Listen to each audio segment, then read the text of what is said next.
Boa noite a todos. Vamos ver se tem alguém. Tem que avisar aqui o José Henrique que eu já entrei.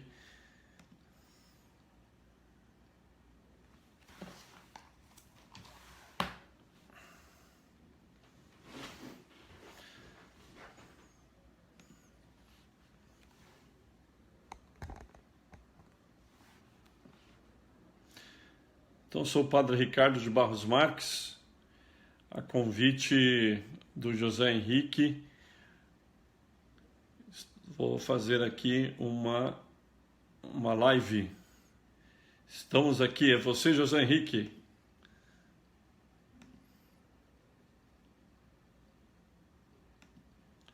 José Henrique está aqui assistindo.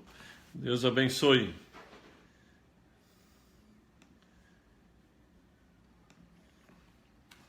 Eu vou tentar também entrar na página. Espera só um momentinho.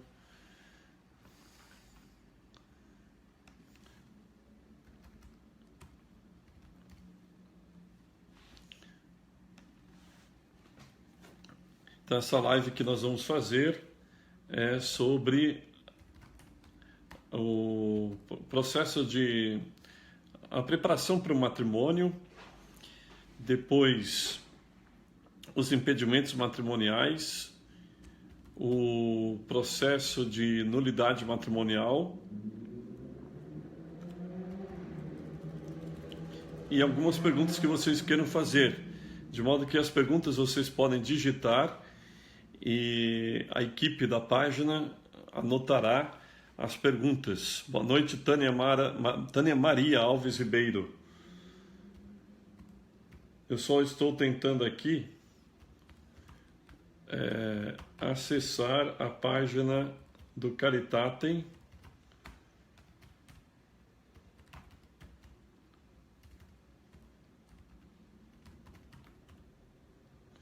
para poder fazer essa live também por lá.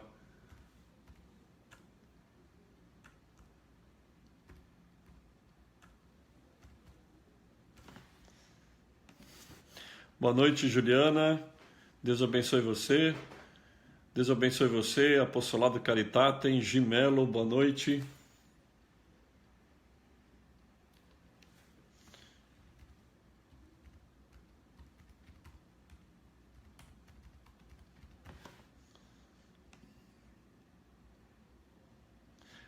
Eu não vou conseguir entrar pela página, me desculpem. Boa noite, Drica Carvalho. Tem 14 pessoas nos assistindo. Boa noite, Letícia. Deus abençoe você. Angélica, Regina, Deus abençoe você. Bem, eu vou me apresentando e depois nós entramos diretamente no assunto. Como eu falei, eu sou o Padre Ricardo, eu sou daqui de Santos. Em dezembro próximo, eu completarei, dia 12 de dezembro, mais precisamente, completarei 19 anos de sacerdócio. Boa noite, Patrícia, boa noite, Letícia, Teodoro, Natália Cavalcante, boa noite. Então, completarei 19 anos de sacerdócio no dia 12 de dezembro, quando a igreja celebra Nossa Senhora de Guadalupe. Eu já trabalhei como vigário paroquial, já fui reitor de seminário, fiz um mestrado em Direito Canônico aqui no Brasil, em São Paulo mais precisamente. Em Roma, eu concluí o mestrado iniciado aqui no Brasil e fiz também meu doutorado em Direito Canônico na Pontifícia Universidade Lateranense, que é a universidade chamada Universidade do Papa, porque ela pertence à Diocese de Roma. A minha tese de doutorado foi na linha da organização eclesiástica. Atualmente eu trabalho como pároco numa paróquia aqui em Santos mesmo e trabalho como vigário judicial adjunto da Diocese e juiz no Tribunal Eclesiástico. Até pouco tempo, até 2 meses atrás mais ou menos, eu atuava como defensor do vínculo. Nós vamos ver que figura é essa, que ofício é esse, dentro do processo de nulidade. Boa noite, Zelir. Júlia, boa noite, Deus abençoe você. Então, eu lido com, vamos dizer assim, as duas dimensões, duas situações muito diferentes do matrimônio. A primeira, a celebração do casamento, acompanhar os noivos nessa preparação, embora na minha paróquia, que é uma paróquia pequena, uma comunidade pequena, não haja tantas celebrações assim de matrimônio no ano. São poucas as celebrações. Mas eu já trabalhei muito com isso em outras paróquias. E eu também lido com uma outra dimensão, que é o do matrimônio fracassado, né? Do matrimônio fracassado. Então, eu lido com essa realidade. Então, chegam para mim, no Tribunal Eclesiástico de Santos, vários pedidos de nulidade matrimonial, né? As pessoas entram lá com um pedido de nulidade matrimonial. Vamos começar por aí. Lembrando que aquelas pessoas que desejam fazer perguntas, pode ser que algumas já tenham algumas perguntas na manga, né? Já queiram fazer essas perguntas. Valquíria, boa noite, Deus abençoe você. E pode ser que outras pessoas tenham alguma dúvida durante a minha exposição, que vai durar, essa exposição, 1 hora, entre a exposição em si e as perguntas. Pode ser que a gente passe um pouquinho, né? Dê um chorinho aí de 10, 15 minutos. Bem, então vamos começar pelo negativo, né? Pode soar esquisito, mas é para dar uma motivação do tema principal, que é a importância das pessoas se prepararem bem para o matrimônio, né? Boa noite, Mônica, lá de Belém do Pará. Eu conheci a Mônica pessoalmente quando lá estive em Belém, em agosto. Eu não lembro se foi ano passado, em agosto do ano passado. Então eu vou começar assim por algo que é negativo, mas, como eu dizia, justamente para motivar o tema principal, que é como se preparar bem para o matrimônio, né? Minha contribuição nisso, porque há tantas pessoas que, graças a Deus, têm ajudado casais, seja por orientações, seja por retiros, cursos ao vivo, cursos online, seja por entrevistas, conversas, né? Livros. São bispos, são sacerdotes, são leigos, casais, religiosos, religiosas que fazem esse apostolado de ajudar os noivos a se prepararem bem para o matrimônio, né? Bem, lá no tribunal chegam pessoas já em situações estabelecidas, né? O que eu quero dizer é o seguinte: a maioria das pessoas que procuram um tribunal para entrar com um pedido de nulidade matrimonial do seu casamento, elas já têm uma situação de fato, já vivem com outras pessoas, às vezes até têm filhos, né? E elas têm que mexer na sua história, vamos chamar assim, de fracassada, né? Elas têm que dizer, elas têm que lembrar uma série de coisas do tempo de namoro, do tempo de noivado. Em alguns casos não há celebração do noivado, ou é uma celebração, ou é um noivado que na verdade não foi bem celebrado, né? Por exemplo, pode ter sido um noivado que ocorreu apenas como uma troca de alianças num restaurante, uma troca de alianças numa viagem que fizeram juntos, né? Muitas coisas que eu irei falar aqui, pelo amor de Deus, vão me entender bem. Não é que eu esteja concordando, hein? Não é que eu esteja concordando, mas eu estou falando de situações que ocorrem, né? Casais que não viviam a castidade, e, enfim, tinha uma vida sexual ativa antes de se casar, né? Durante o tempo de namoro, durante o tempo de noivado. E nesse modo de viver as coisas, trocavam a aliança, né? Não comunicavam, não chamavam a família de ambas as partes para participarem desse momento e celebrarem esse momento chamado noivado. Apenas comunicavam depois, né? Enfim, e essas pessoas tinham que lembrar de tudo isso, né? Tinham que lembrar do quanto elas deixaram de prestar atenção nos problemas que já eram evidentes durante essa relação de namoro, essa relação de noivado. Em algumas situações, essa relação de namoro e noivado, juntando os dois momentos, o tempo que decorreu até chegar ao casamento, ele foi muito curto, né? Às vezes até questão de meses, de poucos meses, né? 6 meses, 8 meses, 9 meses de namoro, noivado e já se casaram, né? Pessoas que estavam escravas dos seus vícios, ou eram simplesmente imaturas, né? Se sentiam desafiadas, ou então não tinham muito o que fazer, vamos dizer assim, né? Não tinham a luz, a razão para dizer, não, esse caminho, eu não posso dar esse passo, não posso me casar, é melhor terminar essa relação aqui, melhor não constituir nenhum vínculo. Mas não, elas empurravam a situação com a barriga, né? E seguiu em frente. Outras situações em que as pessoas, né, em que ele e ela até desejavam se casar, ou somente ele, ou somente ela, desejavam se casar, mas não tinham uma plena consciência daquilo que estavam fazendo, né? Não possuíam um conhecimento sobre o matrimônio conforme a igreja apresenta e que deve ser o matrimônio.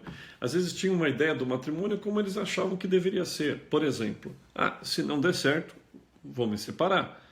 É fácil. E não é assim. Uma das propriedades do matrimônio é a indissolubilidade, ou seja, quando uma pessoa vai se casar, ela deve desejar que aquele casamento seja para sempre. No processo de habilitação matrimonial aqui da nossa diocese, e acredito que isso conste na maioria dos processos das dioceses, há uma pergunta que o padre faz, e note bem, a entrevista para o matrimônio deve ser feita pelo padre. Pode ser o pároco de preferência, mas pode ser o vigário paroquial também. Não é feita por diácono permanente, não é feita por seminarista, não é feita por freira, não é feita muito menos pela secretária paroquial. A entrevista para os noivos se casarem, né? Para a preparação para o casamento. Então consta lá uma pergunta, como eu dizia, que é: você deseja que o seu casamento seja indissolúvel? Quando eu faço essa pergunta para os noivos, eles se assustam com a palavra indissolúvel. Às vezes eles estão nervosos, né? Parece que vão se casar naquele momento. Eu digo, você deseja que o seu casamento seja para sempre? É isso que você quer, né? Então tem que ter esse desejo. Eu tenho que desejar que aquele passo que eu irei dar, né, de me casar com ele, de me casar com ela, seja para sempre. E não ao contrário, não me casar para ver o que vai dar, né? Então, tem pessoas que casam assim, pensando nisso. Se não der certo, assim como eu posso mudar de faculdade, de curso, que eu posso mudar de casa, posso mudar de cidade, posso mudar de carro, né? Então, eu também vou me casar, e se não der certo, cada um vai para o seu lado, para o seu canto, e depois eu procuro uma outra pessoa. Como eu disse, há pessoas que também estão presas nos seus vícios e nas suas imaturidades, né? Ela é incapaz, né, é acomodada, incapaz de procurar alguém com quem possa, de fato, estabelecer um vínculo para toda a vida, formar uma família, assumir o ônus, assumir isso da sua parte e que a outra pessoa também assuma, e estar com alguém, né, que não quer nada com a vida, que não tem compromisso, não tem responsabilidades, e a pessoa vai falar, bom, vou fazer o quê? Já estou com ela, então vamos até o fim, né? Vamos até o casamento. Só que aí o fim, nessa situação, muitas vezes é a separação, né? Civilmente o divórcio, e depois as pessoas procuram o tribunal para pedir a nulidade matrimonial. Bem, vamos entender o seguinte: o que faz o matrimônio, o o que faz o matrimônio é o consentimento. Como nós poderíamos definir o consentimento sucintamente falando? O consentimento é a manifestação externa de uma vontade interna. Então, entre jogo no matrimônio, há vontade. Há vontade. Eu tenho que desejar. Eu tenho que desejar. Eu quero me casar. Eu tenho que querer me casar. E segundo, eu tenho que querer me casar com esta pessoa. Esta pessoa que tem este nome, que tem esse RG, que é filha de fulano e ciclana, que mora aqui, esta pessoa. Não basta dizer, eu quero me casar. Dizer que a pessoa quer se casar, e não importa com quem, é pouco. Tem que ser, eu quero me casar com ele, eu quero me casar com ela, eu quero me casar com ele, com o Oswaldo, eu quero me casar com ela, a Maria das Graças. Maria das Graças, com tal sobrenome, com ela que eu quero me casar, com ele que eu quero me casar, com esse homem, com essa mulher, né? Então, isso deve partir aqui de dentro, da vontade, e a pessoa conhecer o que ela está fazendo, né? O que ela está assumindo, conhecer que se trata de um matrimônio católico, né? Como eu dizia, as pessoas às vezes têm a sua ideia de matrimônio que não é a ideia católica, que não é segundo a doutrina católica, mas a pessoa precisa celebrar o matrimônio como a igreja celebra. Como a igreja celebra. Viver o matrimônio como a igreja apresenta que deve ser vivido. Claro que a gente fala naquilo que é essencial, né? Por exemplo, indissolúvel, que é uma unidade para viver uma só carne, né? Que é para formar uma família, que é para o bem de ambos, dos cônjuges, né? Para formar uma família gerando filhos, então para o bem da prole, né? Para viver o matrimônio como um sacramento segundo a fé católica, então para o bem da fé, né? O bonum fidei que a gente fala, bonum fidei, bonum prolis, bonum fidei e o bem dos cônjuges. Então, não é um matrimônio como eu me deixei formar pelas novelas, pelos filmes, pelas revistas, pelos livros, pelo que as minhas primas, os meus primos, os meus familiares viveram do matrimônio fracassado, que eles me dizem como deve ser o matrimônio. Não, é como a igreja apresenta o matrimônio. Levemos em consideração o seguinte: se trata de um sacramento que a igreja cuida, que a igreja guarda esse sacramento, a igreja cuida dele, né? O sacramento não pertence aos noivos.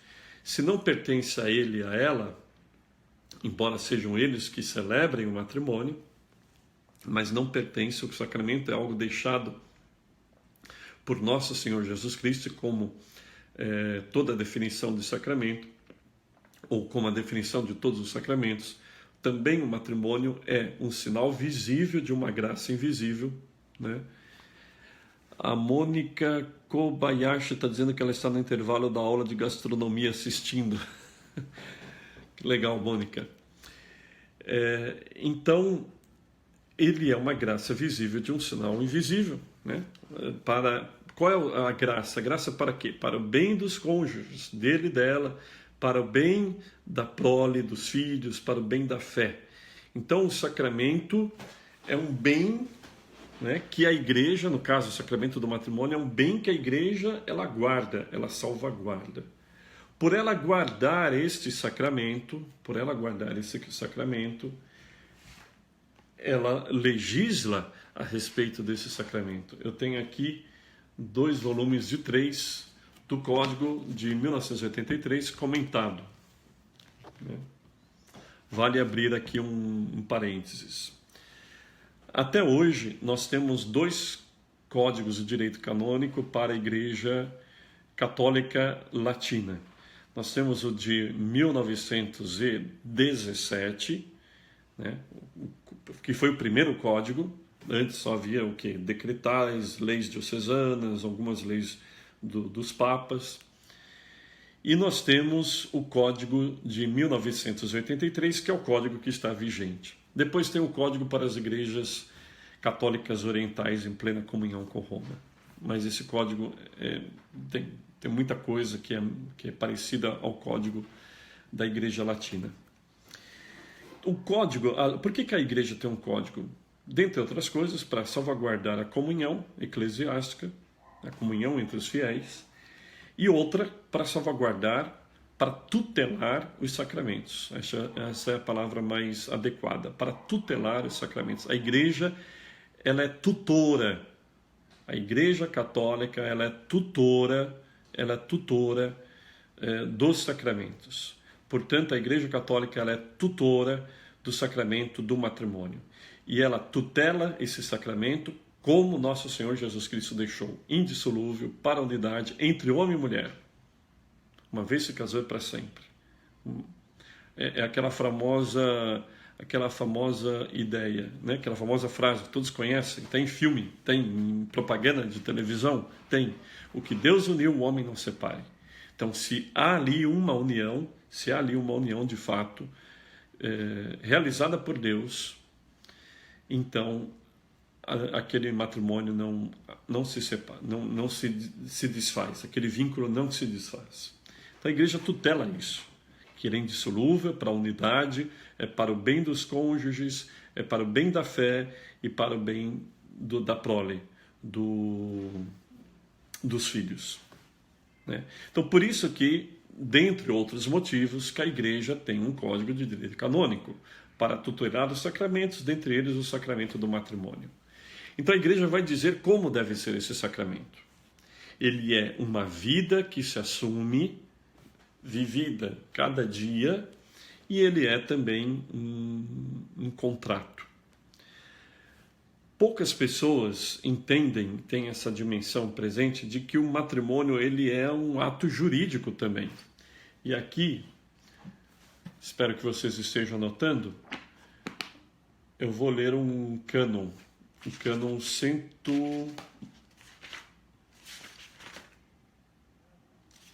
Peraí, vamos ver aqui.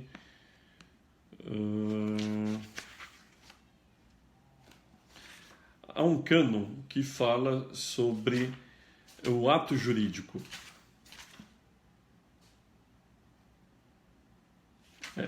Agora não estou achando aqui. Eu pensei que era um número, pensei que estava aqui de cor. Todo ato jurídico, para ser válido, ele tem que seguir, né, a norma. Ele tem que seguir a norma jurídica aqui, 124. Eu pensei que fosse o 114, aí não era. Aí fui procurar no 104, não era, 124. Diz o seguinte: para a validade do ato jurídico, então, voltando, o matrimônio, além de ser um sacramento, ele é um ato jurídico. E tem um cânon 124, que não é um cânon que está ali na matéria matrimônio, está logo no começo do código, que pega para qualquer ato jurídico. Se pega para qualquer ato jurídico, então ele abarca nesse guarda-chuva o matrimônio. Então, 124. Para a validade do ato jurídico, se requer que seja colocada por uma pessoa hábil, né, que seja celebrado por uma pessoa hábil, e que nesse esteja constituído aquilo essencialmente para o ato mesmo, como a sua fórmula, né, os requisitos impostos pelo direito para a validade do ato. E o ato jurídico posto no devido modo, riguardo aos suoi elementi esterni, se presume válido. Então, está dizendo o quê? O ato jurídico, para ser válido, ele tem que ser celebrado por pessoa hábil. Ele tem que ser celebrado por pessoa hábil. Então, duas pessoas do mesmo sexo não são hábeis para celebrar o ato jurídico do matrimônio, né? Canonicamente falando. Uma pessoa que esteja impedida, depois nós vamos falar sobre os impedimentos matrimoniais, uma pessoa que esteja impedida, ela não é hábil para celebrar o matrimônio. O que é impedimento? É justamente isso. O impedimento ele é uma realidade, né, em que coloca a pessoa numa situação de inabilidade para celebrar aquele ato jurídico. Se ela é inábil para celebrar o ato jurídico, celebrando-o, então aquele ato é inválido. Ok?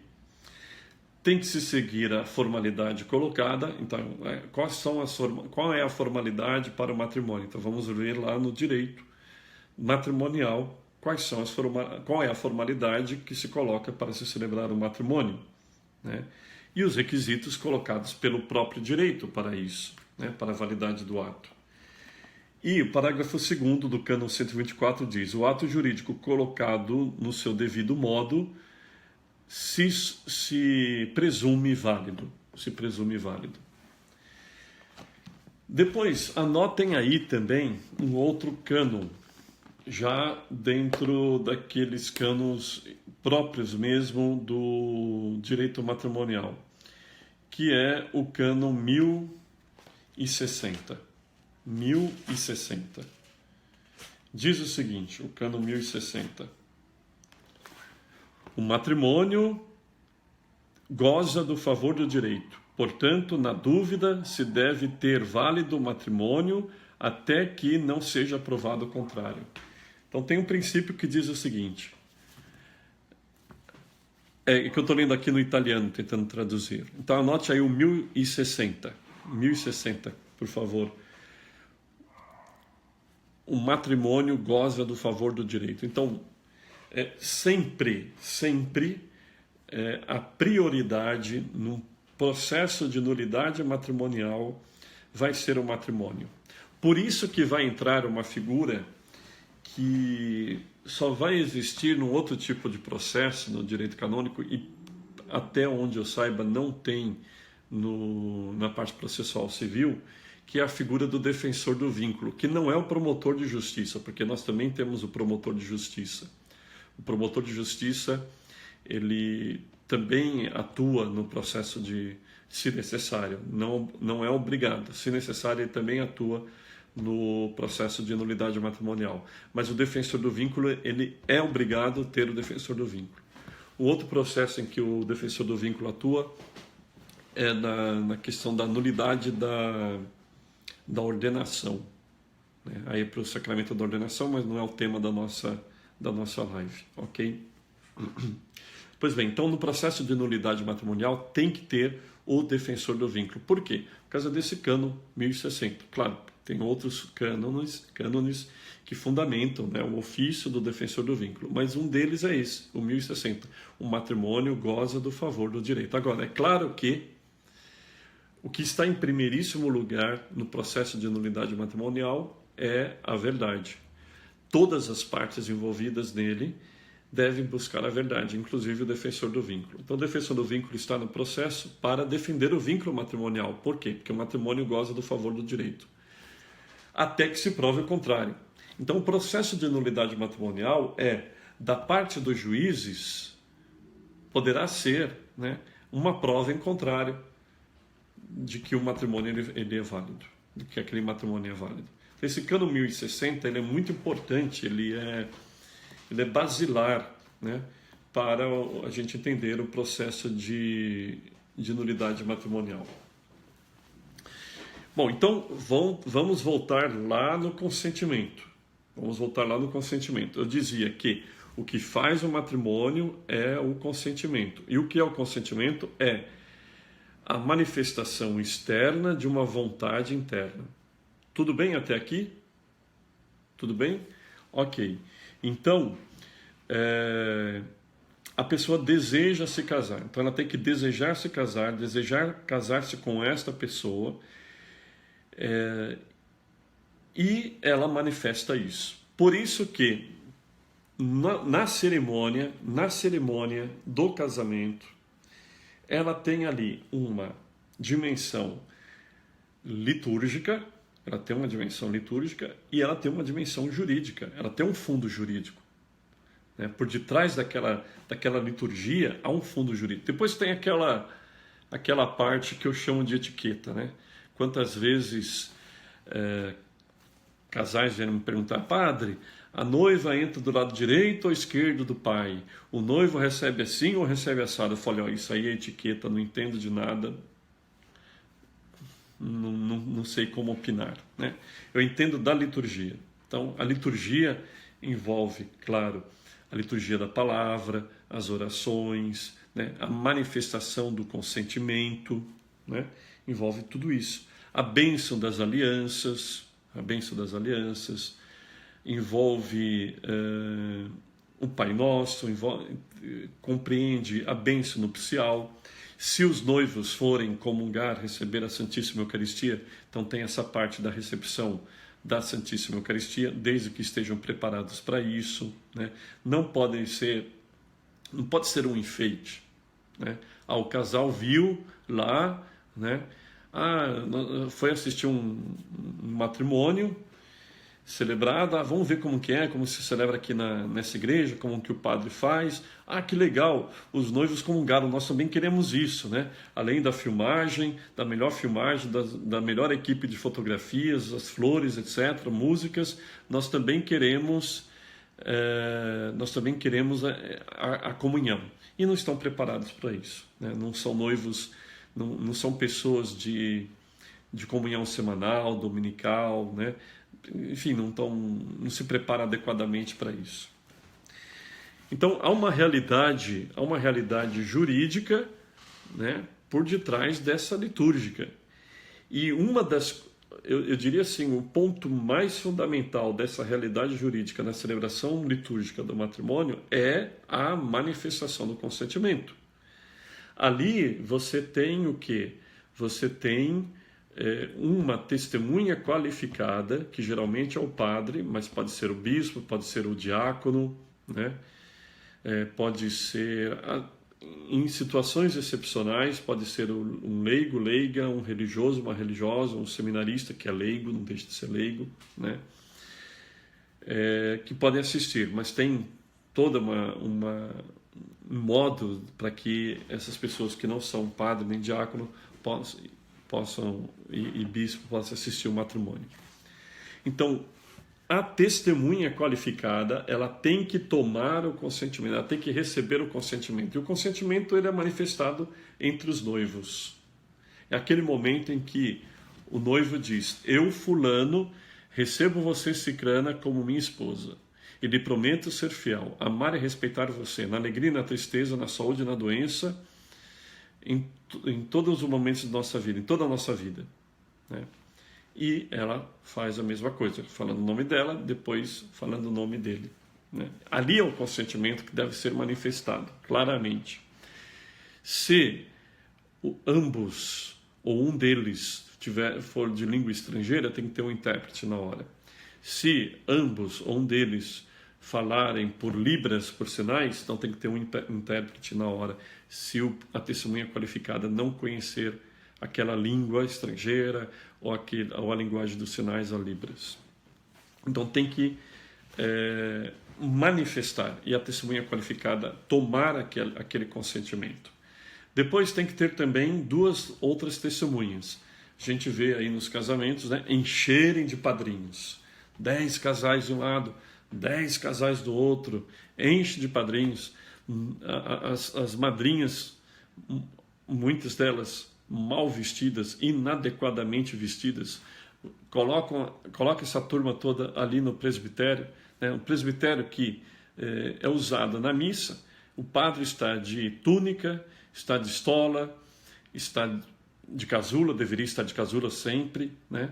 Tem os coroinhos, os acólitos que estão com as vestes próprias, né?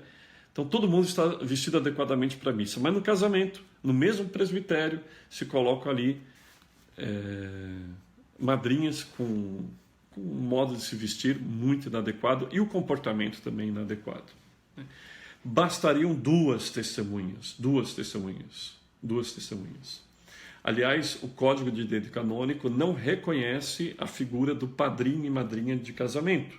Padrinho e madrinha é para batizado e crisma. Ponto. Batizado e crisma. No Código nós vamos encontrar a figura do padrinho e madrinha para batizado e crisma. Ele não chama as testemunhas e padrinhos. Ele fala testemunhas e bastam 2. Pois bem, então elas estão testemunhando o ato, aquilo que está ocorrendo ali, né? a manifestação do consentimento. E aquelas pessoas que estão se dando em casamento, que estão consentindo, né, que estão manifestando uma vontade interna, externamente falando, elas têm que estar sabendo o que elas estão fazendo ali na hora, né? Elas não podem estar fora de si e elas têm que ter a capacidade mínima, né, uma maturidade mínima para assumir aquilo que elas estão fazendo. Pois bem, elas assumem isso para a vida toda. Então agora vamos pensar o seguinte: como é o seu namoro? Como você tem se preparado para se casar? Eu acho interessante que alguns jovens, bem jovenzinhos ou um pouco mais velhos, mas ainda dentro da juventude, partilhem, né, que eles não vão namorar uma pessoa que não seja para casar. Eles dizem assim: eu não vou namorar a esposa de um outro homem. Então, se eu namoro uma mulher, é para me casar com ela. Bom, se aquela relação vai terminar em casamento, são outros 500, né? Mas, pelo menos, a pessoa tem a intenção de namorar para se casar com aquela pessoa, né? E está se colocando dessa maneira na relação de namoro e depois de noivado. Então, como que é essa relação, né? Você conhece bem a pessoa com quem você está namorando? Vocês se veem, vocês conversam, vocês, como dizem por aí, né, comem 1 quilo de sal juntos, né? A pessoa com quem você está namorando, ela já provou que está do seu lado na alegria, na tristeza, na saúde e na doença? Claro que é um compromisso que assume para o casamento, né, na celebração.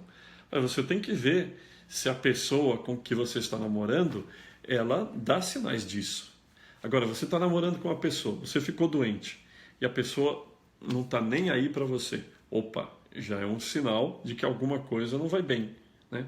De que possivelmente essa pessoa não esteja preparada para assumir uma vida, para estar ao meu lado quando eu ficar doente, se eu ficar numa pior, se eu tiver algum problema, né? Se eu tiver algum desgosto, alguma coisa assim, eu quero ter alguém ao meu lado, né? Eu quero ter uma mulher ao meu lado, eu quero ter um homem ao meu lado. Então essa pessoa, ela é capaz de assumir aquelas palavras da promessa que ela faz, né? Eu, fulano, recebo você, Cicrana, como minha esposa e lhe prometo ser fiel. Outra coisa, né? Aquela pessoa é fiel a você? Existem situações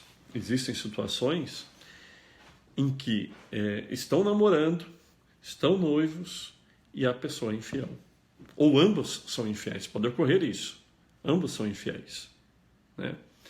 Às vezes a outra pessoa sabe, mas quando casar passa, o casamento, a graça de Deus. Gente, tem um princípio teológico muito antigo, né, medieval, e já digo logo de cara, eu gosto de tudo que seja medieval. Ser medieval é bom, a princípio, né, até que se prove o contrário. Há um princípio teológico que diz o seguinte: a graça supõe a natureza, ela não tolhe a natureza, ela não violenta a natureza, mas pelo contrário, ela aperfeiçoa a natureza. Ela aperfeiçoa a natureza. Então, olha, a pessoa durante o tempo de namoro e noivado foi infiel o tempo todo. Não é a bênção matrimonial que vai fazer com que a pessoa se torne de um dia para o outro fiel. Não é. E às vezes essa infidelidade de fato, vem carregada com outras maneiras de infidelidade na relação entre as pessoas. Se você tem alguma dúvida, prolonga um pouco mais esse tempo de namoro e o noivado, prolonga um pouco mais. Não quer prolongar, ou já prolongou, então não se case com essa pessoa, não cometa esse erro. É o conselho que eu daria, né? É o conselho que eu daria. É melhor sofrer agora por uma decisão firme, que é o remédio amargo, É melhor tomar o remédio amargo do que depois penar e sofrer muito mais na vida de casados, né? E conforme for, ter que remexer nisso tudo para requisitar a nulidade matrimonial. Então, a pessoa com quem eu namoro, ela tem capacidade de ser fiel, ela é fiel, e olha que hoje em dia é complicado, né? Porque as tentações são muitas. Eu pergunto na entrevista, isso já fora do tribunal, na paróquia, na entrevista que eu faço com os noivos, eu tenho a pergunta: você deseja ser fiel por toda a vida? Você deseja ser fiel por toda a vida? E eu digo: olha, você tem certeza disso? Você tem certeza disso? Porque hoje não está fácil. As pessoas estão dando em cima umas das outras. E não importa se ela é casada, né? Então tem mulher que dá em cima de homem casado, tem homem que dá em cima de mulher casada, tem homem que dá em cima de homem, tem mulher que dá em cima de mulher, né? É uma situação muito delicada que a gente vive, né? Mas não vamos analisar essa situação porque não é o propósito dessa live. Então, você tem que ser, a pessoa mesmo também tem que se perguntar: eu tenho capacidade de ser fiel? Eu sou fiel? Se ainda não sou fiel, então vamos testar um pouco mais, né? Ou então vamos terminar esse relacionamento, né? Até eu ter a capacidade de ser fiel, né? E assumir isso, desejar isso, ser fiel por toda a vida, né? Então, na alegria e na tristeza, na saúde e na doença. Essa pessoa deu provas durante o tempo de namoro e noivado de que ela poderá estar do seu lado na alegria e na tristeza, na saúde e na doença? Ela deu provas disso? Ou pelo menos ela dá sinais de que estará ao seu lado nesses momentos? Há pessoas que dizem, psicólogos, enfim, há pessoas que dizem o seguinte, que é muito mais fácil você estar do lado da outra no momento de tristeza do que no momento de alegria, né? De fato, há pessoas que sentem uma inveja muito grande da outra e não conseguem compartilhar da mesma alegria. Então, no tempo de namoro, o seu namorado, a sua namorada compartilham, né? Ele compartilha, ela compartilha com você das suas alegrias e das suas tristezas também. É uma coisa para se perguntar, né? O que eu tenho reparado, alguns elementos assim comuns nos casos de insucesso de vida matrimonial, depois eu vou voltar nisso, mas só para adiantar, falta de fé católica, noivos que não participam da fé católica, né? Agora, reparem bem, a pessoa não vai à igreja, não vai à missa, né? E depois ela quer celebrar um casamento católico. Outro elemento comum, família, né? Quando ambos no namoro, ou um deles, está distante da sua família, ou tem uma realidade familiar muito complicada, de separação, de alcoolismo, de violência, muito complicada. Mas tem também essa situação de distanciamento, né? A pessoa é longe, está longe da sua família, não quer seguir os conselhos dos seus pais. Outra, falta da prática da virtude da prudência. E se falta prudência, falta temperança. E a castidade, que não é um fim em si mesma, é uma virtude, mas não é um fim em si mesmo, ela potencializa para outras virtudes, ela faz parte da temperança. Só pode ser temperante quem for prudente, né? Então tem que viver a virtude da prudência no matrimônio. Para se viver a castidade, não colocar os carros na frente dos bois.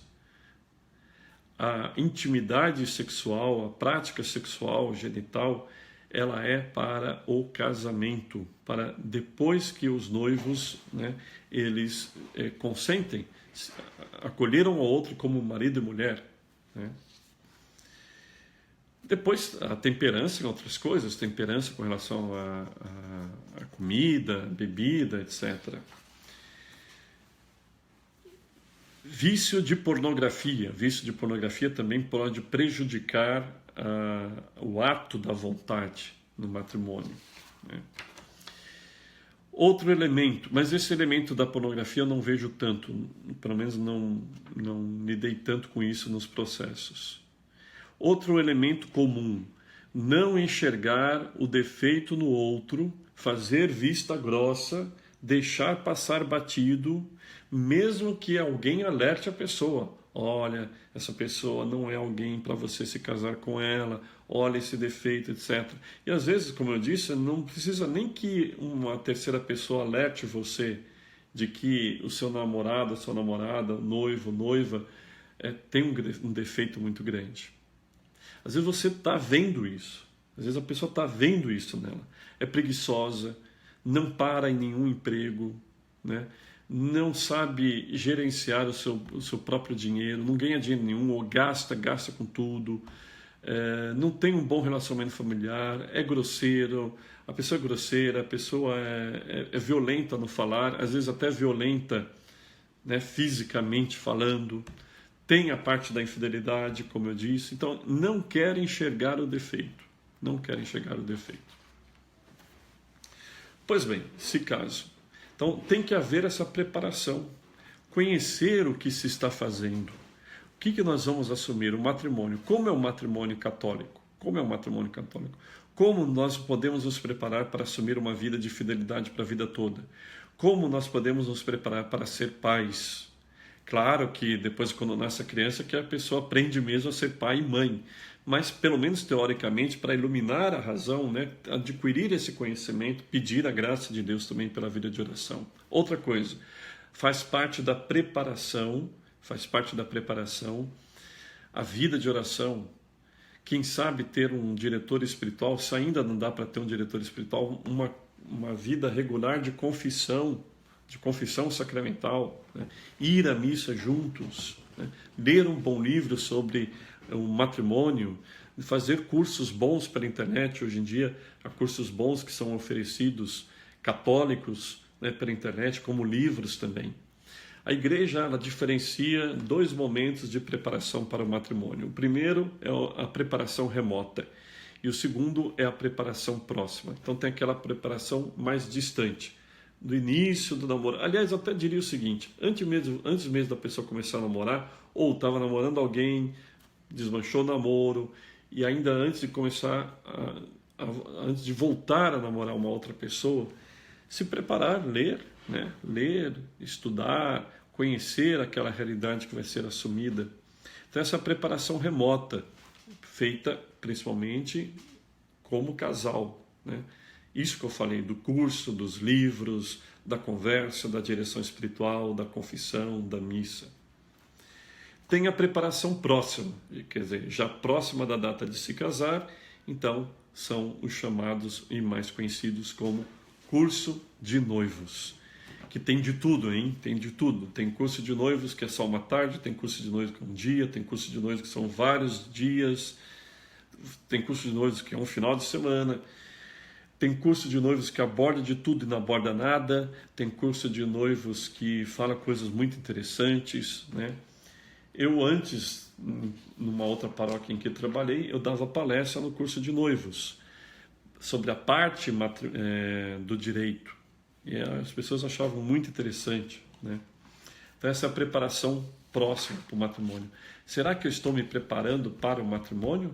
Ou a preparação para o matrimônio se restringe a buffet, vestido, terno, que mais? Filmagem, fotografia, música, viagem.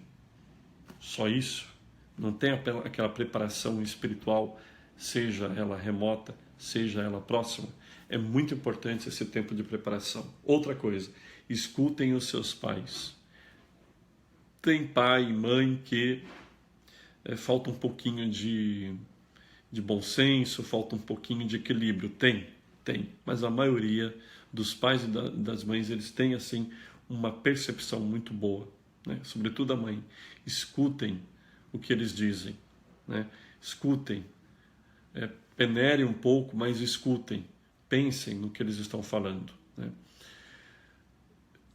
escutar os pais não quer dizer que eles vão decidir sobre o matrimônio. Não quer dizer que eles vão ter assim uma vida que vão entrar ali no matrimônio e vão decidir tudo para vocês. Bem, eu estou me alongando demais, acho que vai passar de 1 hora. Mas que eu já estou falando do tema da preparação para o matrimônio. Bom, eu falava que o matrimônio é um ato jurídico, lembram-se disso? E que para esse ato jurídico ser válido, além de ser um sacramento, para esse ato jurídico ser válido, ele tem que ser celebrado por pessoa hábil. Mas existem situações de impedimento. O que é o impedimento? Impedimento é uma situação, uma determinada situação, que faz com que a pessoa não possa celebrar aquele ato jurídico, no caso o casamento, sem que, celebrando, ele seja declarado nulo, seja considerado nulo. Vamos pegar, na realidade ali do futebol, quando um jogador ele faz o gol, mas ele está impedido. O bandeirinha, ele vai apitar, erguer a bandeira amarela, né, para dizer que aquele jogador estava numa situação impedida. Ele fez o gol? Fez o gol. Ele fez o gol. Ele chutou, o gol entrou a bola entrou no gol, né? Então ele fez o gol. Até comemoraram o gol, né? Só que ele estava impedido, ou seja, aquele gol não conta como gol. Ele foi inválido, né? Tem jogador que, já sabendo disso, ele se coloca numa posição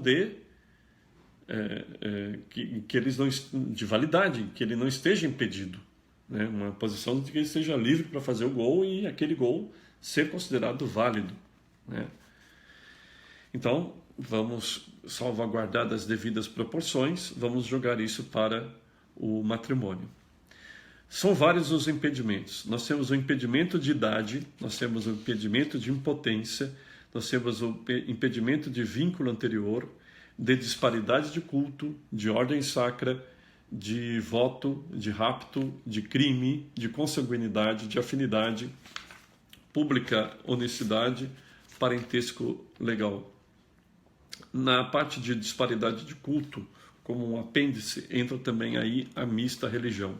Não vou comentar todos os impedimentos, mas é o seguinte: se um dos dois ou ambos os noivos estiverem com algum impedimento, aquele matrimônio pode ser declarado nulo. Primeiro, não pode haver. Se ele for celebrado, ele vai ser declarado nulo. Tem impedimento que não pode ser tirado. Tem impedimento que ele não pode ser tirado.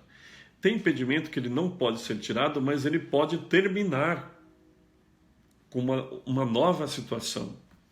E tem impedimento que ele pode ser tirado pela autoridade competente, não por uma outra pessoa, pela autoridade competente. Então vamos ver alguns desses impedimentos, colocando nessas 3 situações. Impedimento de idade. O Código de Direito Canônico diz o seguinte: para se casar, a idade mínima para o homem é de 16 anos de idade e para a mulher de 14 anos. 14 anos de idade. E o Código diz que a Conferência Episcopal ela pode aumentar essa idade, considerando situação cultural, etc. E a Conferência Episcopal no Brasil ela aumentou essa idade. A idade mínima para se casar para o homem é de 18 anos e para a mulher é de 16 anos de idade, né? Se tiver fora dessa idade, no caso aqui no Brasil, então o que fazer? Não pode casar? Pode casar, mas tem que pedir autorização para a autoridade competente. Quem é a autoridade competente? Aqui é um outro capítulo, mereceria uma aula para falar sobre isso, então eu vou resumir. A autoridade competente para dar permissão, que a gente vai chamar de dispensa ou licença, não é que um ou outro pode usar, tanto faz a palavra, não. Dependendo da situação vai ser dispensa, dependendo da situação vai ser licença. É o bispo diocesano, o vigário geral, o vigário episcopal, se na diocese tem vicariatos episcopais, então o vigário episcopal, de onde vai ser realizado o casamento. Conforme for o vigário judicial, não que o vigário judicial em si, eu sou vigário judicial adjunto, não que o vigário judicial em si, por ocupar esse ofício, ele tenha essa faculdade para dispensar e para dar licença, mas o bispo pode dar a ele isso, né? Então, esse é um caso de idade. Impotência não é de esterilidade. A esterilidade não é impedimento para se casar, mas a impotência, tanto masculina como feminina, é impedimento para se casar, né? Por quê? Porque o matrimônio ele passa a ser, de fato, indissolúvel. Ele é sacramento com a celebração, com a manifestação do consentimento, mas ele passa a ser, de fato, indissolúvel com a consumação. Depois da celebração do matrimônio, o que foi realizado antes, além de ter sido pecado, não conta como consumação, né? O que é a consumação? É o ato conjugal. É o ato conjugal entre homem e mulher, né? Entre marido e mulher. É o ato conjugal entre os cônjuges, portanto, né? Humanamente falando, né? Não pode usar de artifícios, né? Não pode, além de questões, né, da linha do pecado, me restringindo à análise canônica, não é considerado consumação, por exemplo, depois de se casar, o ato conjugal e o marido ele usa camisinha. Não estou abordando aqui o aspecto moral, né? Estou falando do que pode ocorrer e analisando isso. Não estou dizendo que deveria ocorrer, estou falando do que pode ocorrer e analisando isso juridicamente falando, canonicamente falando, né? Então tem que ser de modo humano e após a celebração tem que haver a consumação. A impotência, né? A impotência sexual, seja do marido, seja da esposa, vai impedir esse ato conjugal, ela vai impedir a consumação. Por isso, é um impedimento para se casar, né? Que não pode ser tirado. A autoridade competente não pode dar a dispensa. Vínculo anterior, ou seja, uma pessoa casada na igreja, né, de sacramento válido, não pode se casar de novo. Só pode se casar de novo. Aí, esse impedimento de vínculo anterior, ele pode ser desfeito, por exemplo, com a morte do cônjuge. Então, ele é casado na igreja já, quer se casar com uma outra mulher, não pode, está impedido. Qual é o impedimento? Vínculo anterior, né? Pois bem, a mulher dele, do casamento religioso, morreu. Então, terminou aquele impedimento. Ou então, houve uma declaração de nulidade matrimonial. Então, terminou aquele impedimento. Fora dessas duas situações, a autoridade competente não pode dar permissão para que esse casamento seja celebrado. Disparidade de culto, né?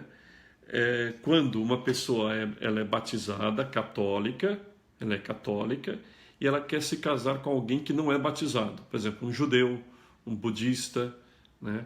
Alguém que é à toa mesmo e não foi batizado. Mas esse impedimento pode ser tirado pela autoridade competente.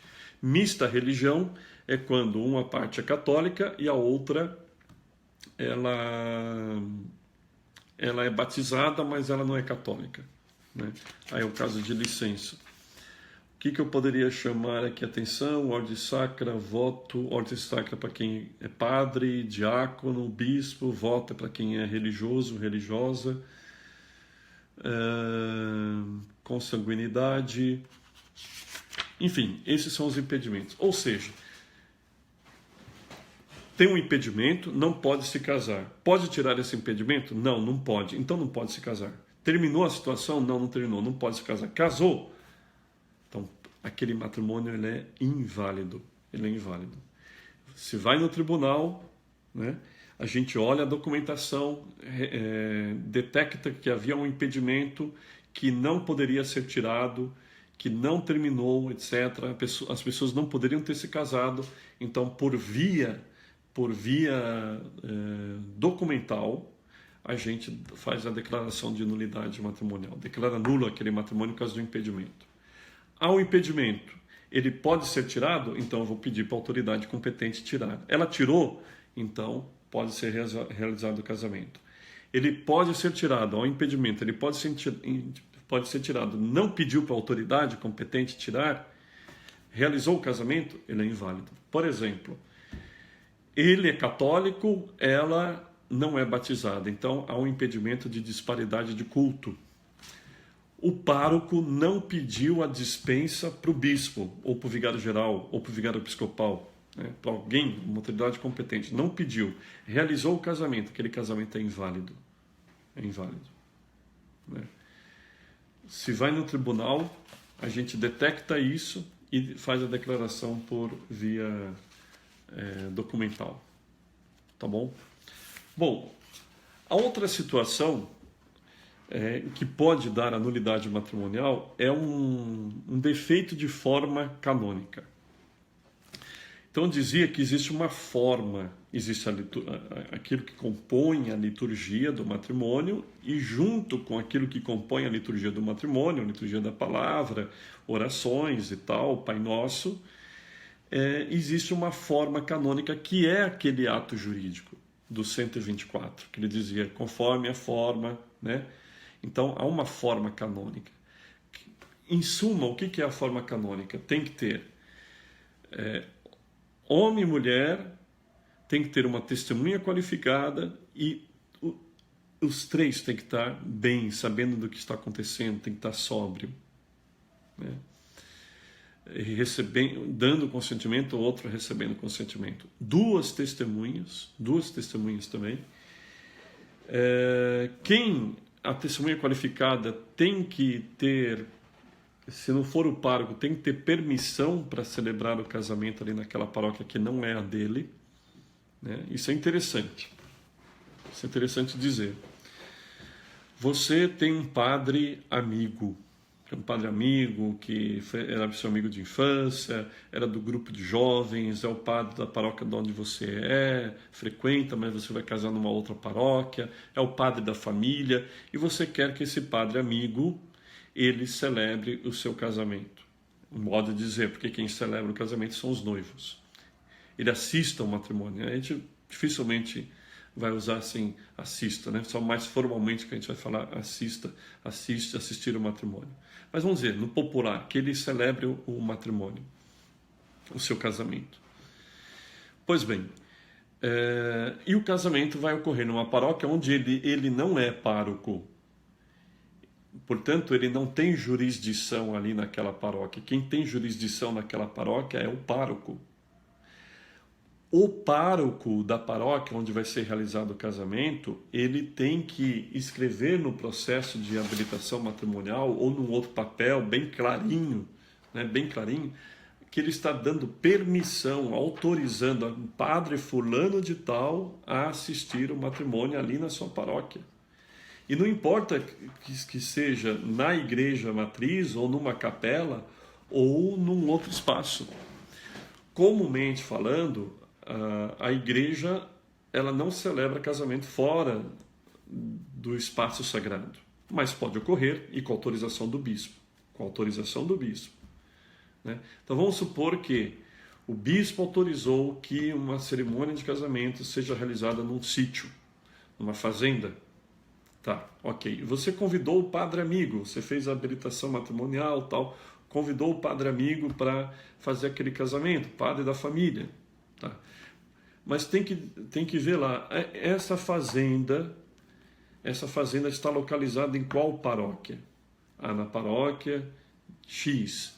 Então, o pároco daquela paróquia, ele tem que autorizar o padre da família ou o padre amigo dos noivos a realizar aquele casamento. Caso contrário, nós encontramos aí um defeito de forma canônica, porque a testemunha qualificada, que é o padre, pode ser um diácono,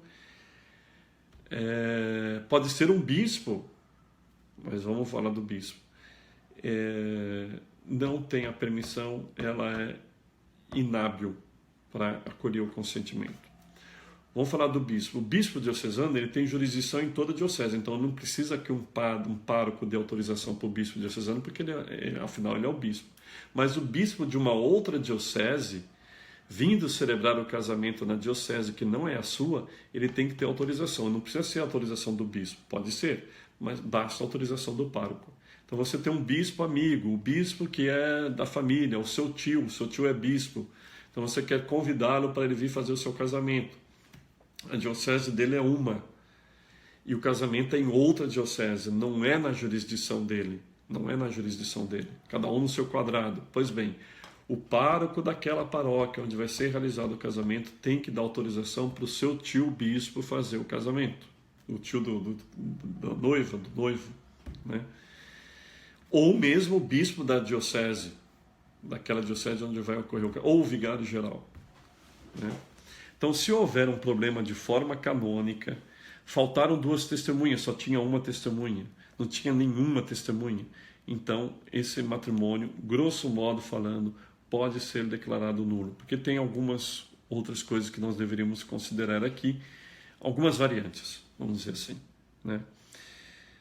E tem que ter o consentimento, tem que ter o consentimento. Não pode dizer assim, o meu consentimento foi, eu cantei uma música lá de MPB e lá estava implícito que eu estava, o noivo pegou o violão na hora, tocou lá uma música e lá estava implícito que eu estava acolhendo-a como minha esposa, tal. Não, tem que ser eu, fulano, recebo você, ciclana, como minha esposa, lhe prometo ser fiel, amar e respeitar você na alegria e na tristeza, na saúde e na doença, todos os dias da nossa vida, ok? O tipo de música não dá nulidade matrimonial, não entra na questão da forma canônica, mas a questão de bom senso, uma liturgia, tá? Ok? Se rezou ou não o Pai Nosso, isso não conta para a forma canônica, mas isso já é uma questão de liturgia. Então, esse é o segundo grupo de possibilidade que leva à nulidade matrimonial, defeito de forma canônica. O primeiro é do impedimento. Como eu disse, o impedimento já não pode fazer o casamento. Se puder pedir dispensa ou licença, então tudo bem, pede a dispensa, a licença para a autoridade competente, sendo concedida essa graça, então se realiza-se o casamento. Caso contrário, aquele casamento ele é nulo. Terceiro grupo é o vício de consentimento. Agora, voltemos àquela definição que eu disse de consentimento. O que é o consentimento? É a manifestação externa de uma vontade interna. E eu acho que já temos aí 1h10, né, de live, 1h15. José Henrique, me ajude aí. Enquanto eu vejo a resposta do José Henrique, quanto tempo já temos de live, eu descanso um pouco a voz. Eu deveria ter um copo de água aqui, esqueci de colocar. As perguntas estão sendo anotadas e depois elas são reapresentadas para mim, ok? Para eu não ter que parar de falar e responder. Bom, não obtive resposta de quanto tempo já vai essa live. Tudo bem, então vamos aos vícios de consentimento. Então, consentimento. Estão dizendo aqui que tem 5 perguntas. Mas quanto tempo de live já tem?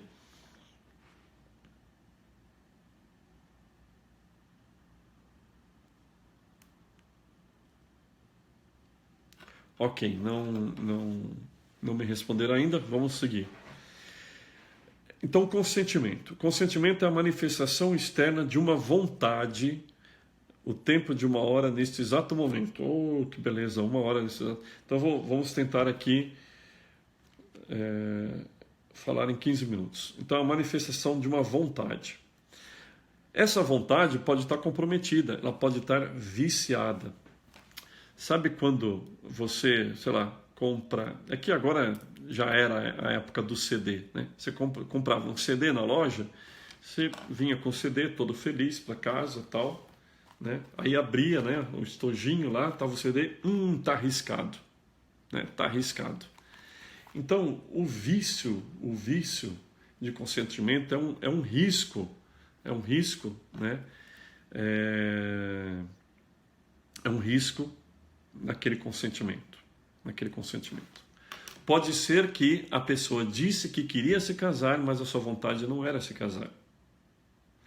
Pode ser que a pessoa disse que queria se casar, a sua vontade era se casar com fulano ou com ciclana, e ele não conhecia de fato quem era essa pessoa. Essa pessoa estava se casando com a outra, achando que ela era de uma forma, mas na verdade ela era de outra, estava escondendo algo para poder se casar. No Código de Direito Canônico, vocês poderão encontrar os vícios de consentimento a partir do cânon 1095. 1595, ok? Até o cânon 1102, até o cânon 1102.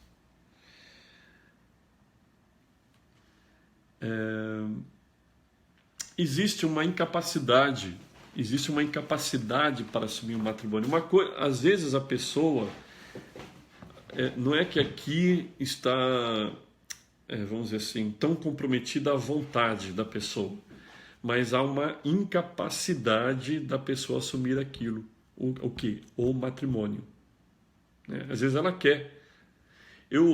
Nas aulas do curso de Teologia para Leigos, eu costumo dizer o seguinte: o sujeito, ele vai ao barzinho com os amigos. Vai ao barzinho com os amigos. Vai à noite, no sábado à noite vai com os amigos. Vai comemorar alguma coisa e tal. E ele começa a beber. Ele não tem condições de dirigir. Ele não está consciente. Faltam-lhe ali os sentidos. Ele tem ele tem 18 anos de idade ou mais? Tem. Ele tem a carteira de habilitação, a carta de habilitação? Tem. Está vencida? Não, não está vencida.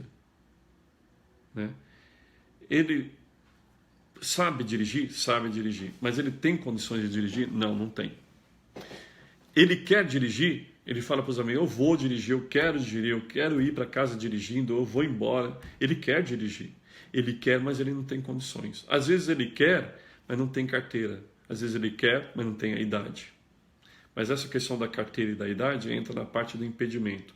Mas é a sua falta de condição psíquica, a questão da consciência, que entra na questão da incapacidade.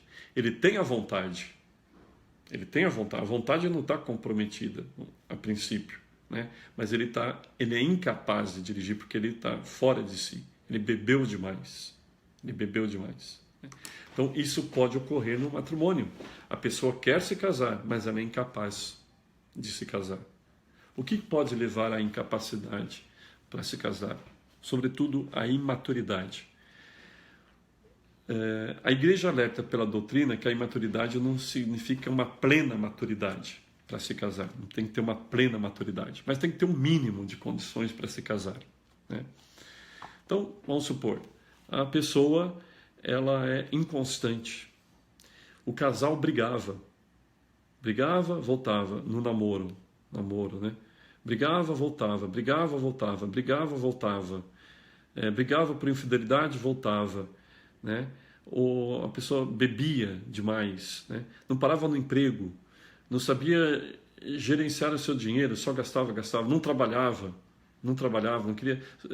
O cara era sustentado pelos pais, 20 e tantos anos de... Uma coisa é o desemprego, outra coisa. Mas o cara não quer trabalhar, preguiçoso, tem um bom vivant, é um molecão, um garotão, só quer curtir, passou o tempo todo no namoro, noivado, só curtindo, só cinema, praia, saindo muito com os amigos, jogo de bola.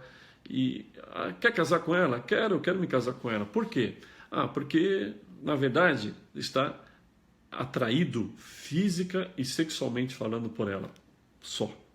Ela é bonita, é a mulher do bairro, todos os homens a desejam, e eu quero me casar com ela, Ou não tem outro caminho, meu pai fica enchendo a minha paciência, eu vou me casar com ela. Então, a pessoa é imatura, pelo menos naquele momento, para se casar. Pode ser que depois ela mude. Em algumas situações a pessoa não muda, Em algumas situações ela não muda. Então, isso é incapacidade. Outra incapacidade, ela tenha algum transtorno psíquico que comprometa a sua capacidade de assumir o ônus do matrimônio, porque o matrimônio não é só bônus. Quem é casado e leva a sério o seu matrimônio sabe que o matrimônio não é só bônus, o matrimônio é bônus e é ônus. E há situações de transtorno psíquicos que tornam a pessoa incapaz de assumir uma vida matrimonial para sempre, com fidelidade, com unidade, Havendo alguma coisa assim, o casamento ocorreu, ok, o casamento ocorreu. Havendo alguma coisa assim, aquele matrimônio ele pode ser declarado nulo depois de se fazer um processo por um vício de consentimento, né? No caso, a incapacidade para prestar consentimento, né? O noivo encheu a cara, desde de manhã cedo ele encheu a cara. Ele, por favor, hein? Aqui eu não estou levando em consideração o aspecto moral apenas, estou levando um aspecto canônico, estou falando de situações que existem e fazendo uma análise jurídica disso, né? Então teve a despedida de solteiro, encheu a cara, de manhã cedo encheu a cara, foi para o casamento fora de si, né? Não estava sabendo o que estava fazendo e manifestou seu consentimento.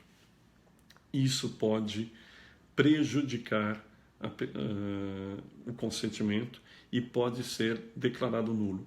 Eu não estou falando que essas situações em que eu descrevo, ocorrendo qualquer uma delas, vai ser assim certo que o tribunal vai declarar nulo aquele matrimônio. Eu não estou dizendo isso, não estou afirmando isso. A mais B é batata, como diziam os antigos, né? Não estou dizendo que é batata, que vai ser declarado nulo, mas que pode ser, né? Que a gente olha um conjunto de situações. Outra coisa diz respeito ao dolo, ou dolo, né? Dolo ou dolo. E que vai gerar um erro de pessoa, às vezes, né? O que vem a ser o dolo? A pessoa, ele ou ela, age dolosamente para poder se casar. Esconde um fato da outra pessoa, um fato essencial para o matrimônio. Esconde isso, porque se a outra pessoa souber, ela não se casa com ela, né? Então, a noiva esconde do seu noivo um fato essencial para o matrimônio, que se o seu noivo souber, ele não vai se casar com ela. Por exemplo, vou dizer N situação, mas uma coisa assim, se ele ou ela não souber, não souber, e não se casaria se soubesse. Agora, pode ser que saiba e se case, queira se casar, mas se for dependendo do que seja, e tão essencial para o matrimônio, né? Então, independentemente de se a outra pessoa se casaria ou não com ela, sabendo, tendo consciência da situação, aquele matrimônio é nulo. Vou falar algumas situações. Alguém que esconde do seu noivo, da sua noiva, que tem um caso com uma outra pessoa. Não é um caso extraconjugal, porque ainda não se casaram, né? Mas é um caso com outra pessoa. É noivo e tem uma outra mulher e tem um filho com a outra mulher, né? A noiva, se soubesse que o seu noivo tem um caso com outra mulher e tem um filho com ela, não se casaria. Mas ele esconde isso dela para poder se casar com ela. Outra situação. Ele ou ela escondem a sua situação homossexual, que se a outra parte soubesse, não teria se casado. Esconde para poder se casar. Ele ou ela tem algum envolvimento com crime, ou mesmo é criminoso, né? Ou é um viciado, uma viciada incontido em alguma coisa. Esconde esse fato da outra parte para poder se casar. Então isso é dolo. E às vezes pode dar erro de pessoa, ou seja, eu estava me casando com ele, achando, por exemplo, que ele não era envolvido no mundo do crime, que ele era heterossexual, que ele era fiel a mim, que não tinha nenhum filho, que ela era fiel a mim, não tinha nenhum filho, etc. Por exemplo, estou colocando várias possibilidades, né, que podem ocorrer. Então, isso é o dolo. Pode dar, repito, pode dar nulidade, mas pode, não quer dizer que vai dar, pode dar nulidade matrimonial. A simulação. Então, eu simulo o meu sim, eu simulo o meu consentimento. Aqui dentro eu estou dizendo não, mas da boca para fora eu estou dizendo sim. Aqui dentro eu estou dizendo que eu quero ter filhos, mas eu não quero ter filhos. Perdão, aqui dentro eu não quero ter filhos, eu estou dizendo que eu quero ter filhos. Na entrevista para o padre eu disse que eu quero ter filhos e na cerimônia eu disse que quero ter filhos, mas eu não quero ter filhos. Eu disse que queria educar meus filhos na fé católica, mas eu não quero educar meus filhos na fé católica. Eu sou protestante e eu assumi um termo de compromisso dizendo que iria educar meus filhos, que não iria me opor à educação dos meus filhos na fé católica, mas não é isso que eu estou pensando. Na hora que eles nascerem, eu vou educá-los na segunda doutrina protestante. Então isso é simulação. Simulação. Né? Eu estou dizendo que eu quero ser fiel por toda a vida, mas eu não quero ser fiel por toda a vida. Aliás, nem sou fiel. Então essas coisas podem dar nulidade matrimonial, que é a simulação. Quando falta o bem da prole, quando falta o bem dos cônjuges, quando falta o bem do sacramento. Eu não estou nem aí se é matrimônio ou não. Para mim, matrimônio é bobagem, mas ela é o sonho dela se casar na igreja. A mãe dela é ministra extraordinária da Sagrada Comunhão, o pai é tesoureiro, a família toda católica, eles querem porque querem casar. Eu falo que eu quero casar também na igreja, mas por mim tanto faz como tanto fez. Acho até bobagem. Então, essa é uma simulação. E lá no momento eu digo, sim, eu quero matrimônio católico, sim, para toda a vida. Tal. Isso é simulação. Outro vício de consentimento, a violência ou medo grave. Aqui vai comprometer a vontade também, porque eu não quero me casar, ou pelo menos não quero me casar naquele momento da minha vida. Mas por medo, imposto por uma outra pessoa, uma ameaça, uma chantagem, eu acabo me casando. É aquilo que a gente chama de, pode ser um medo por uma chantagem, uma ameaça feita, bem explícita, pode ser um temor reverencial, né?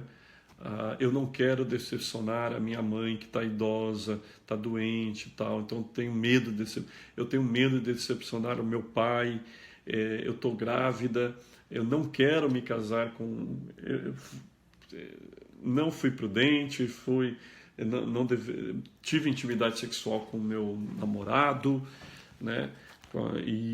Mas eu não quero me casar com ele, porque eu vi que ele é um boa vida, ele não assume compromisso nenhum, estou grávida, mas eu não quero dar esse desgosto para o meu pai, que meu pai tem uma filha que é, entre aspas, mãe solteira, tal. Então eu vou me casar, porque eu não quero decepcionar meu pai ano passado teve um ataque cardíaco, não quero que ele tenha um outro, então eu vou me casar. Não quero me casar com ele, pelo menos nesse momento não quero, não estamos preparados, pode ser que lá na frente eu queira, ou não quero nunca me casar com esse homem, foi um acidente, um incidente, esse homem tem entrado na minha vida, mas eu me caso porque estou grávida, etc. Então isso é medo, é temor reverencial, ou medo mesmo, né? Alguém que diz, ou você se casa com a minha filha, ou manda uma filha, ou eu mando matar você, por exemplo, né? Então, esses são... Tem outros, mas assim, acho que no momento não são tão importantes porque não ocorrem tanto, né? Mas esses são os vícios de consentimento. Pois bem, a pessoa entra com pedido de nulidade matrimonial e vai correr o processo, esse processo envolve juízes, defensor do vínculo, que eu tinha falado, pode envolver ou não promotor de justiça, pode envolver ou não um perito, psicólogo, um médico, vai envolver advogado, que a gente chama de patrono, né?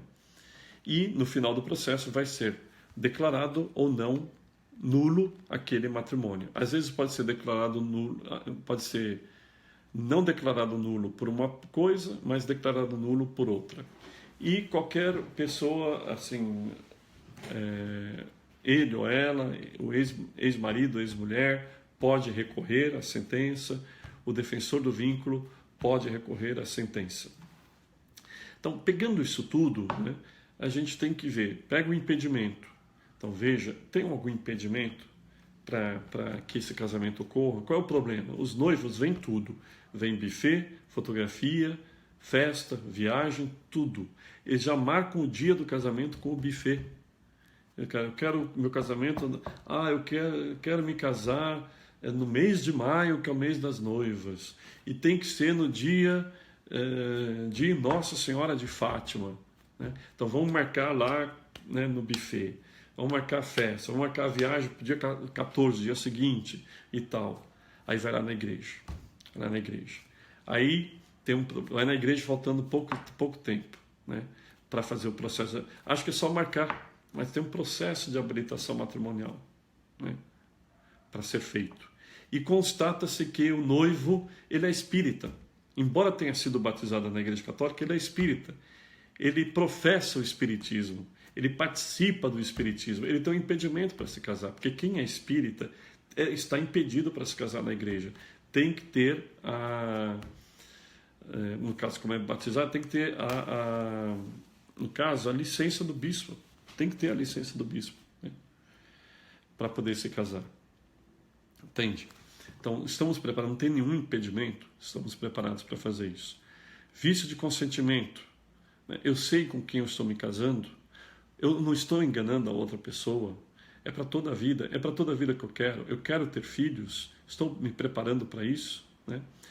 Enfim, acho que esses elementos já são suficientes para ajudar vocês na preparação para o matrimônio. Agora, as perguntas, certamente, dado o avanço da hora, eu não jantei ainda, eu só vou poder responder 2 ou 3 perguntas.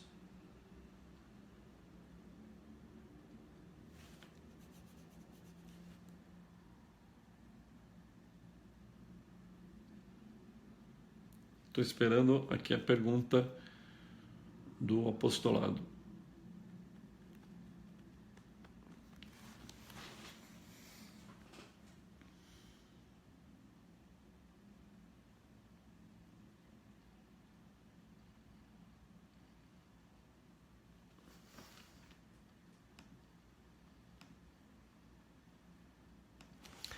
Padre, na ideia de que o namoro é uma fase importantíssima de conhecer a alma do outro para decidir-se então para o casamento, qual é o tempo?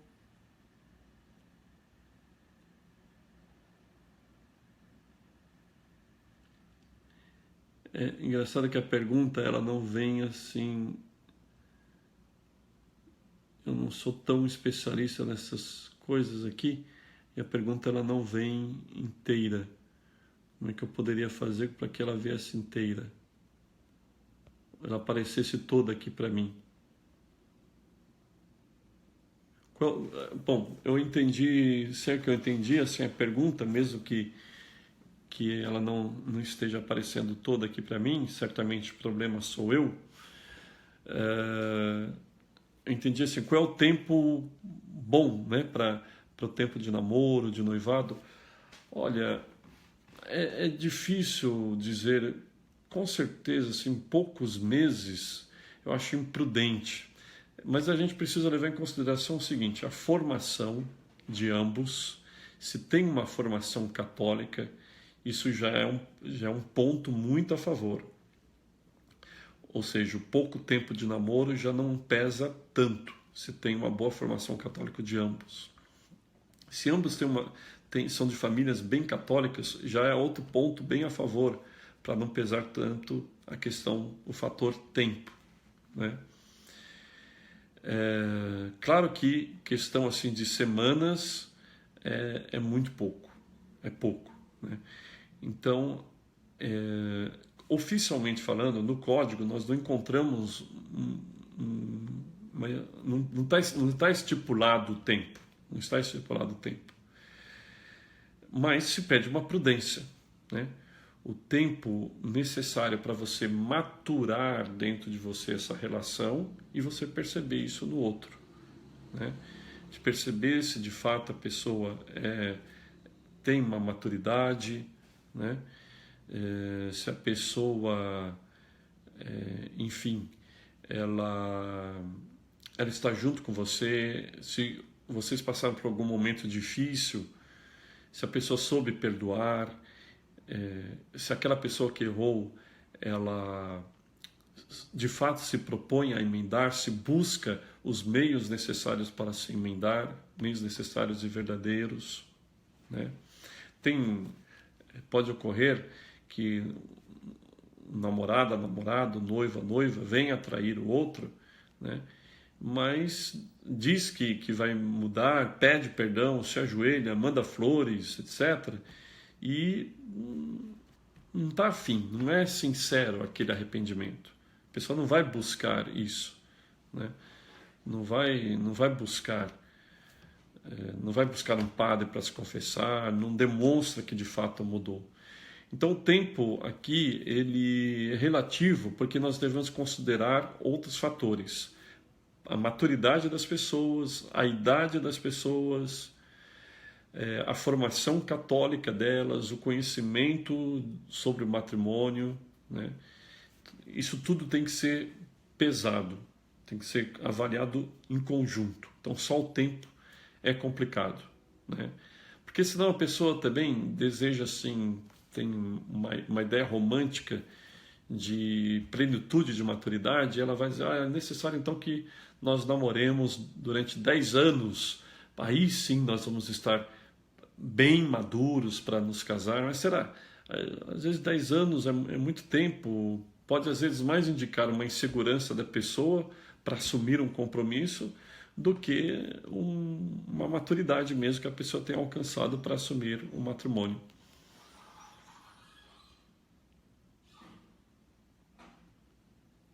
Outra pergunta. Existem algumas questões técnicas aqui da internet que solucioná-las é mais problema meu, né? Acabam não sendo solucionadas por problema meu do que da própria equipe que está promovendo essa live.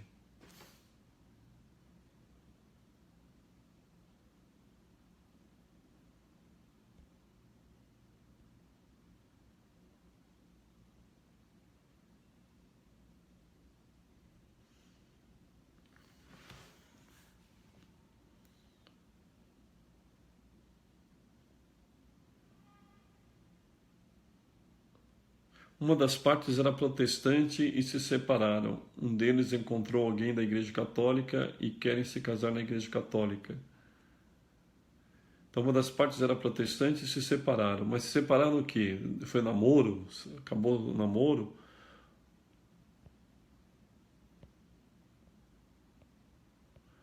Caso a esterilidade não tenha sido declarada, mas era conhecida por apenas uma das partes, é possível solicitar... Sim. Veja, a esterilidade, como eu disse, ela não é impedimento para se casar. A impotência, sim. Mas a esterilidade ela foi escondida, né? Então, quem era estéril escondeu da outra parte que era estéril. E se a outra parte soubesse, não teria se casado. E é algo essencial para o matrimônio, porque é a geração da prole. Então, vamos supor, ela sonha em ser mãe, ela quer se casar e quer ter filhos, né? Como a igreja manda, né?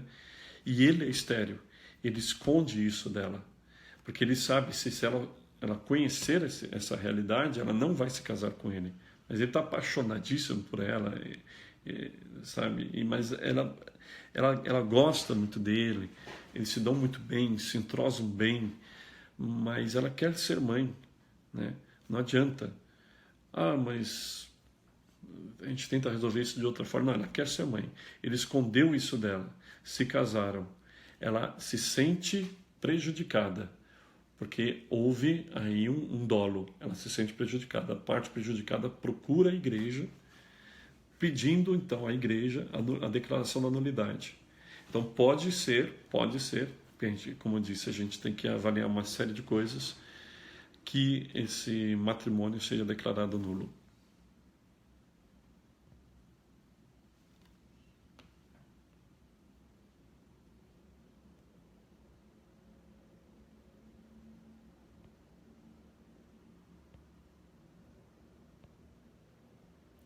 Opa. Padre, eu desliguei o computador aqui porque não estava sendo útil, eu desliguei aqui. 5. Padre, boa noite. Uma pergunta. Se um dos dois frequenta as capelas da fraternidade, outro não, mas ambos querem casar na igreja, Não me avisaram que iam mandar pergunta pelo Messenger. Eu desliguei aqui o computador.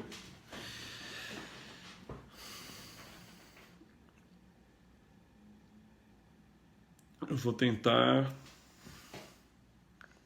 solucionar isso. Vamos ver aqui. Vamos ver aqui.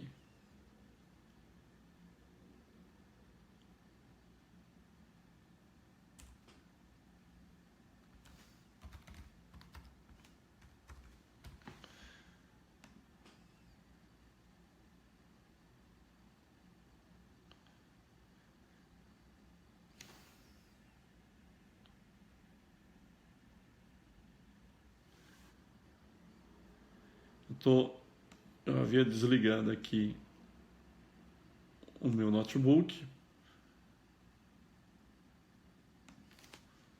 porque havíamos constatado que ele não seria útil. Agora estão me dizendo que as perguntas estão sendo mandadas lá, por lá. Então vamos tentar entrar aqui. Um momentinho.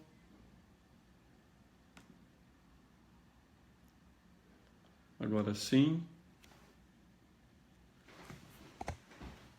Inclusive a bateria aqui está terminando. Olha, tem...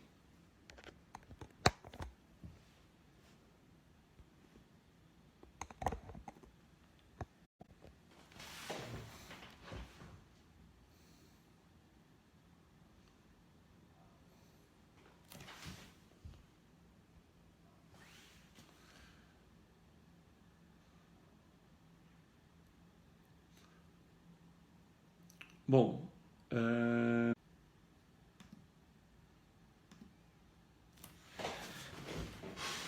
pessoal, é o seguinte, vocês vão me desculpar, o pessoal do Apostolado Caritatem também vai me desculpar.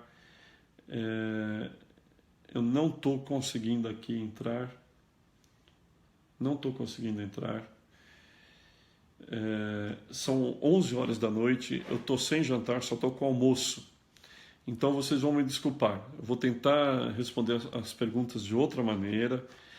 E eu estou acordado bem antes das 7 da manhã, celebrei missa às 7 da manhã. Depois, hoje de manhã, fiquei trabalhando num processo de nulidade matrimonial. À tarde fui para o tribunal. Do tribunal fui para a paróquia. Depois celebrar outra missa. Teve terço dos homens. Vim para cá, direto para casa, para fazer a live. Me desculpem, mas vamos respeitar aqui algumas questões humanas de sobrevivência do padre.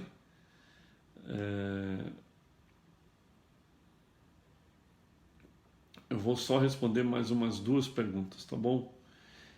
Em caso de traição no casamento por uma das partes, onde a pessoa está sempre caindo no pecado do adultério, a pessoa traída pode pedir nulidade ou continuam casados, porém em casas separadas se relacionam com outra pessoa.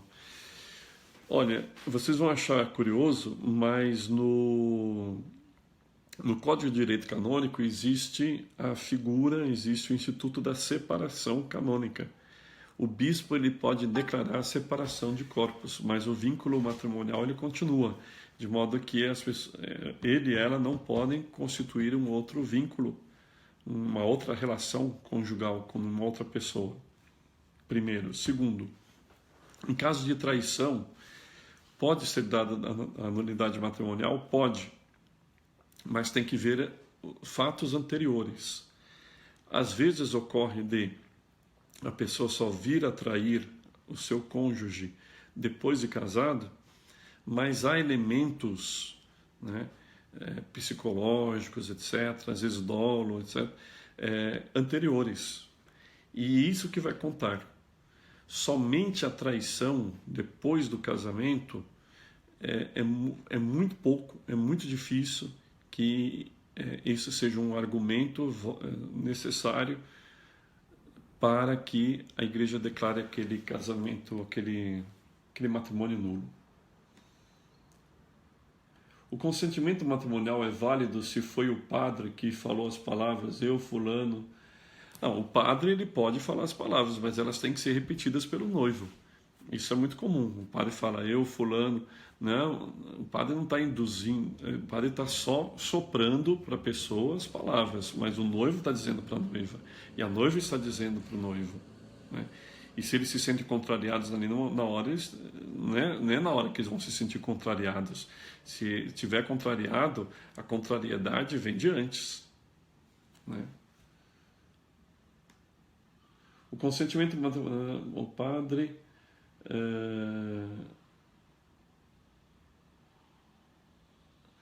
Olha, eu agradeço demais o Apostolado Caritatem, também a página das damas. Obrigado pela oportunidade. Desculpe, mas a minha situação é essa, tá bom? Vamos dar a bênção. O Senhor esteja convosco, Ele está no meio de nós. Abençoe-vos, Deus Todo-Poderoso, Pai e Filho e Espírito Santo. Amém.